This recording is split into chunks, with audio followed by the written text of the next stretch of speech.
मुल्क भर के 21 हलकों में ज़िमनी इलेक्शन के लिए पोलिंग जारी है। 5 कौमी और 16 सूबाई नशिस्तों पर 191 उम्मीदवार मद्दे मुकाबिल हैं। 25.5 लाख से ज्यादा वोटर्स वोट का हक इस्तेमाल करेंगे। कौमी असम्बली की 5, पंजाब असम्बली की 12, खैबर पख्तूनख्वा और बलोचिस्तान असम्बलियों की 2-2 जबकि सिंध असम्बली की 1 नशिस्त पर वोट डाले जा रहे हैं।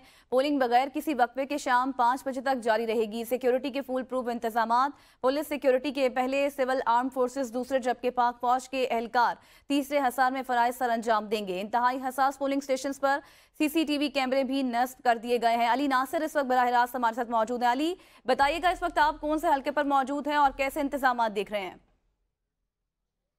जी बिल्कुल, मैं सर पीपी 147 के अंदर मौजूद हूँ। NA 117 लगता है। यहाँ पर मुस्लिम लीग नून की जानिब से मलिक रियाज अहमद खड़े हैं, जबकि पाकिस्तान तहरीक इंसाफ के हमायत याफ्ता जो रहनुमा मोहम्मद हुसैन मदनी खड़े हैं। दोनों में मुकाबला काफ़ी सख्त है। यहाँ पर NA 117 से पहले मियाँ हमजा शहबाज शरीफ थे और इस पीपी की सीट भी उन्होंने जीती थी। पीपी की सीट छोड़कर उन्होंने MNA की सीट अपने पास रख ली थी। तो अब यहाँ पर इलेक्शन हो रहे हैं और मलिक रियाज अहमद और जैसा कि मैंने आपको बताया है कि पाकिस्तान तहरीक इंसाफ के हमायत याफ्ता रहनुमा मोहम्मद हुसैन मदनी खड़े हैं।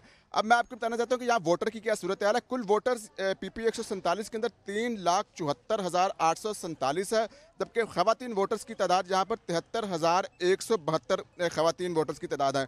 मजमूई तौर पर 232 पोलिंग स्टेशन बनाए गए हैं और ये अंदरूनी लाहौर का एरिया है।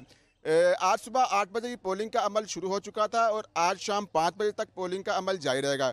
आप देख सकते हैं कि इतनी ज़्यादा वोटर्स की तादाद हमें दिखाई नहीं दे रही। इसकी वजह यह भी है क्योंकि आज इतवार का दिन है, छुट्टी का दिन है। जिंदा दिलान लाहौरिये आमतौर पर छुट्टी के दिन उनकी जो बेदार जो होते हैं वो 1-2 बजे के करीब बेदार होते हैं। बहरहाल जैसे जैसे वक्त गुजरता जाएगा यकीनी वोटर्स की तादाद बढ़ती जाएगी। फिलहाल वोटर्स